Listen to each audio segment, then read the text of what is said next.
রাসূলুল্লাহ সাল্লাল্লাহু আলাইহি সাল্লাম। কথা ঠিক না বেঠি? নির্মিলরা দাওয়াত দিয়ে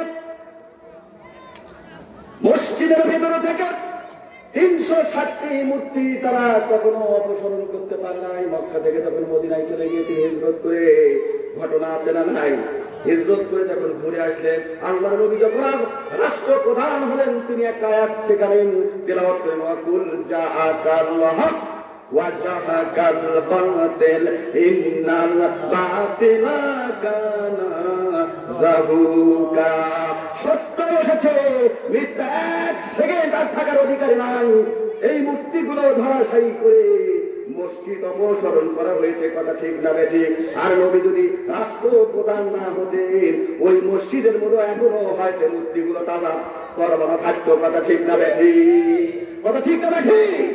আমি যেটা বলতে চাচ্ছি, রাসূলুল্লাহ সাল্লাল্লাহু আলাইহি সাল্লামের দাওয়াতকে বন্ধ করার জন্য তারা চেষ্টা করেছে, কি করে না? ইতিপূর্বে এই সামন থেকে মাইক টানতে নেওয়া হয়েছে, কথা বলতে দেওয়া হয় না। কথা ঠিক না ঠিক? আমি তো ফজিলতের ওয়াজ আমল করি, আমি যদি ফজিলতের ওয়াজ করি তো কান্দে সারা হয়ে যাবে, কিন্তু ইমান যদি না থাকে সেই কান্নাকাটি করে কি লাভ হবে? কথা ঠিক না ঠিক? দ্বিতীয় বক্তার আগমন, লিল্লাহি তাকবীর। সংগ্রামী সাথী বন্ধুগণ, রাসূল করিম সাল্লাল্লাহু আলাইহি সাল্লামের দাওয়াতকে বন্ধ করার জন্য প্রথম সিদ্ধান্ত গ্রহণ করলো কাফিরের বাচ্চা কাফিররা, তাকে জেলখানার মধ্যে বন্দী করা হলো। কিন্তু শয়তান নামক সাহেব বলল, জেলখানায় বন্দী করে রসুলের আন্দোলনকে কখনো বন্ধ করা যাবে না।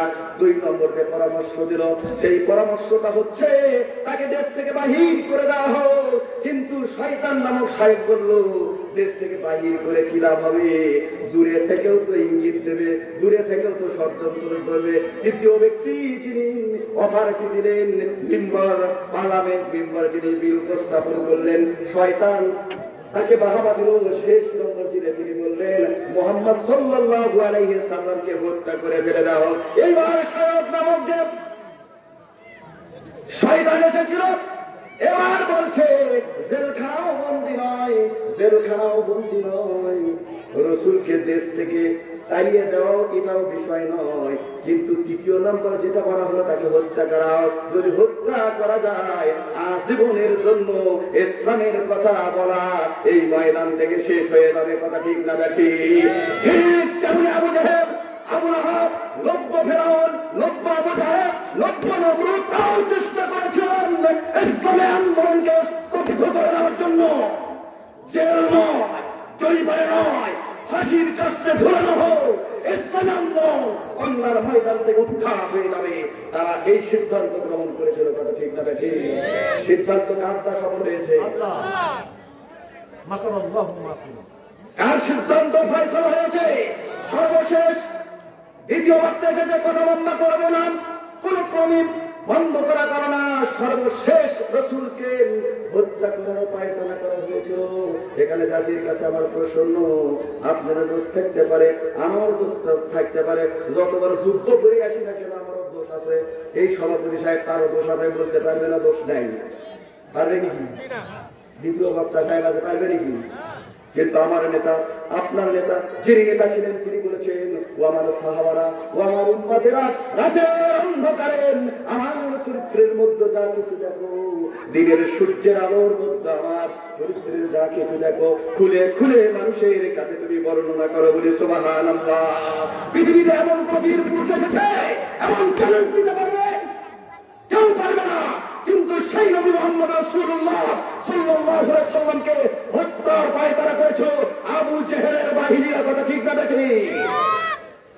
সর্বশেষ কথা হচ্ছে, আল্লাহর নবী বিশ্ব নবী মুহাম্মদ সাল্লাল্লাহু আলাইহি সাল্লামকে হত্যার পায়তারা করে তারা হত্যার প্ল্যান পরিকল্পনা করে দিলেন। আমি শেষ করে দিচ্ছি। প্রত্যেকটা গ্রন্থ থেকে একটা করে লোক নিল। এই কথা বানানো না কোরআনে? একথা বানানো না কোরআনে? এই ওয়াজ অনেকই মজা লাগবে না, কলজেয় হিট লাগবে। আবু জেহেলের রক্ত যার মধ্যে আছে তার মজা লাগবে না। কথা ঠিক না বেঠিক? রসুলকে সম্পূর্ণ গুরুত্ব থেকে লোক নিয়ে রসুলকে হত্যার প্ল্যান করা হলো। আল্লাহ জানাই দিল আপনার নবী আমার নবী মুহাম্মদ রাসূলুল্লাহ সাল্লাল্লাহু আলাইহি সাল্লামকে আল্লাহ রাব্বুল আলামিন জানাই দিলেন, হে নবী আজকে রাতেই তোমাকে হত্যার পায়তারা তারা করেছে, তুমি কি করো? মক্কা থেকে মদিনায় চলে যাও। ঘটনা আছে না? আছে। আপনার নেতার কি দোষ ছিল, অপরাধ ছিল? আমরা না যে যুদ্ধ অপরাধী হলাম, আমরা না যে দেশ অর্জিত হলাম, কিন্তু আপনার নবী, আমার নবী, প্রিয় নবী মুহাম্মদ সাল্লাল্লাহু আলাইহি সাল্লাম কি যুদ্ধ অপরাধী ছিলেন? হযরত আলীকে বললেন, আলী ওরা হয়েছে, আল্লাহ রাব্বুল আলামিন আমাকে বুঝিয়ে দিয়েছেন, কাফেররা মুশরিকরা সিদ্ধান্ত গ্রহণ করেছে কোরআনের আজকে রাতে আমাকে হত্যা করে ফেলবে। হে আলী, আমার বিছানায় আমার খাতা কাগজ দিন, আমার কম্বল গায়ে তুমি শুয়ে পড়ো। আমি মদিনার দিকে রওনা করলাম। হযরত আলী রাসূলের কম্বলটা গায়ে দেয় আর বলেন, আমার জীবন সাক্ষ্য, আমার জীবন সাক্ষ্য, কাফেররা চতুর্দিকে ঘেরাও করে আপনাকে হত্যার পরিকল্পনা নিয়েছে, কিন্তু আপনি তো নাই, কম্বলের মধ্যে আছে যিনি, তিনি কে? হযরত আলী।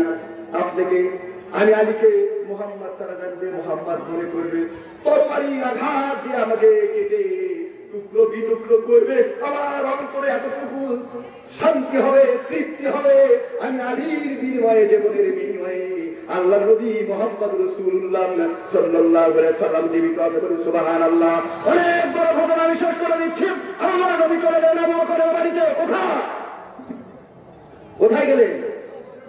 হযরত আবু বকরের বাড়িতে একবারে লড়া করেন, একবারে কলিং বেল টেপ দিলেন, অথবা একবার হাত করলেন হযরত আবু বকর। সঙ্গে সঙ্গে ঘরের ভিতরে থেকে সাউন্ড এসলো, লাব্বাইক ইয়া রাসূলুল্লাহ সাল্লাল্লাহু আলাইহি সাল্লাম হাজির। দরজা ওপেন হয়ে গেল, হাতে পটলা, আল্লাহ রাসূলের চোখ থেকে রক্ত পানি পড়ছে। আল্লাহ রাসূল বলছে, হযরত আবু বকর তুমি কি ঘুমাও নাই? একটা ডাক দিলাম, দুটো ডাকের প্রয়োজন হলো না, মাত্র একটা ডাক আমি দিয়েছি, আর দরজা ওপেন হয়ে গিয়েছে, তোমার হাতে কান পটলা কেন? হযরত আবু বকর বলছে, ইয়া রাসূলুল্লাহ কিছুদিন পূর্বে আপনি বলেছিলেন এই দুনিয়াতে, এই মক্কার দুনিয়াতে কিছু লোক আছে তারা আমাকে দেখতে পারে না, আমাকে হুমকির সম্মুখীন যায়, ভয়তে হিজরত করতে হবে। হযরত আবু বকর বলছে, যেদিন আপনি বলেছেন আমি জানি আপনি কখনো জীবনে মিথ্যা কথা বলেন না, আপনি কখনো মিথ্যা কথা বলেন না, আপনি কখনো মিথ্যা কথা বলবেন না।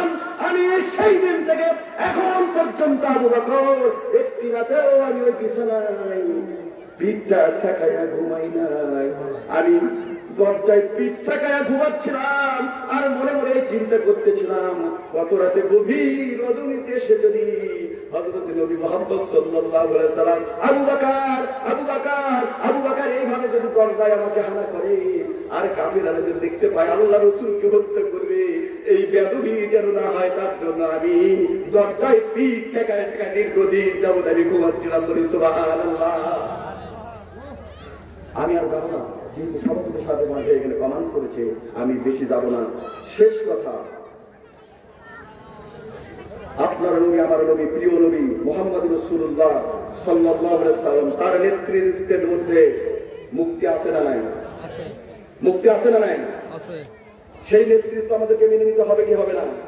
সেই নবী সম্পর্কে কোরআনুল কারীমে বলেছে, সূরা সাফ 9 নম্বর আয়াত, ওয়াল্লাযী আরসালা রাসূলাহু বিল হুদা ওয়া দীনিল হক লিইয়ুযহিরাহু আলা দীনি কুল্লিহি ওয়ালাউ কারিহাল মুশরিকুন।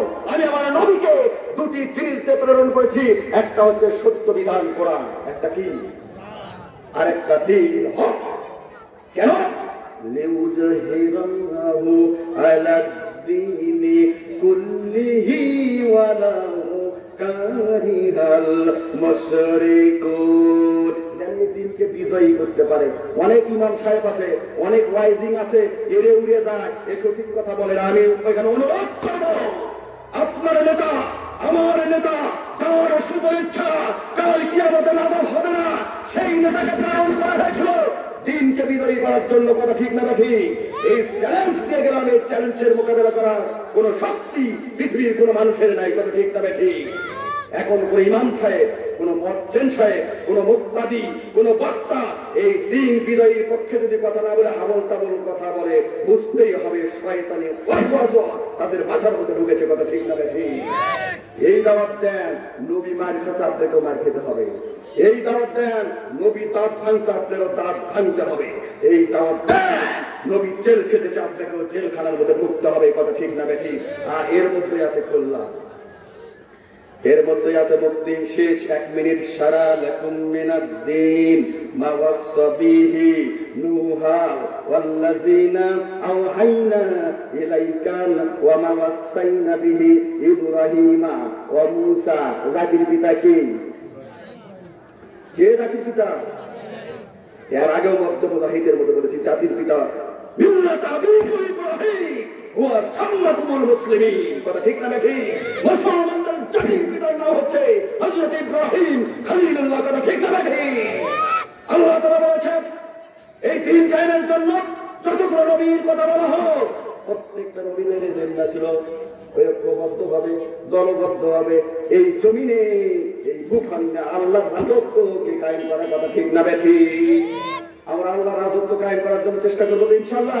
সকলে হাত তুলে লিল্লাহে তাকবীর, লিল্লাহে তাকবীর। আল্লাহ কোরআনের আলো,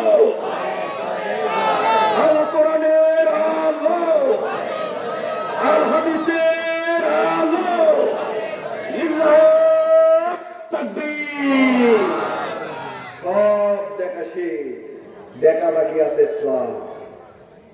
অনুরোধ করছি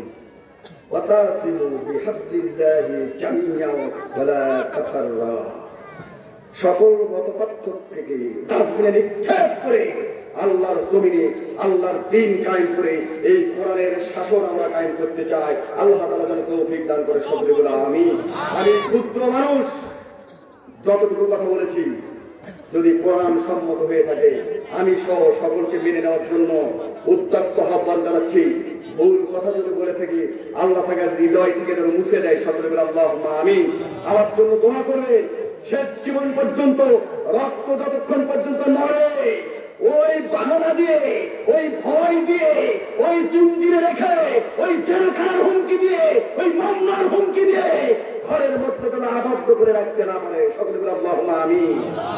সকলের সুস্বাস্থ্য দীর্ঘায়ু কামনা করছি। আমার মতো ক্ষুদ্র ব্যক্তিকে এখানে কথা বলার জন্য কর্তৃপক্ষকে অভিনন্দন জানাচ্ছি। এখানে মসজিদের উন্নয়ন করতে সকলেই কম বেশি সাধ্য অনুসারে আমরা দান করে যাবো ইনশাআল্লাহ। ইনশাআল্লাহ আল্লাহ তাআলা কবুল করে। সকলে বলে আমিন। ওয়াখিরু দাওয়ানা আলহামদুলিল্লাহি রাব্বিল আলামিন। আসসালামু আলাইকুম রাহমাতুল্লাহি তাআলা ওয়া বারাকাতুহু।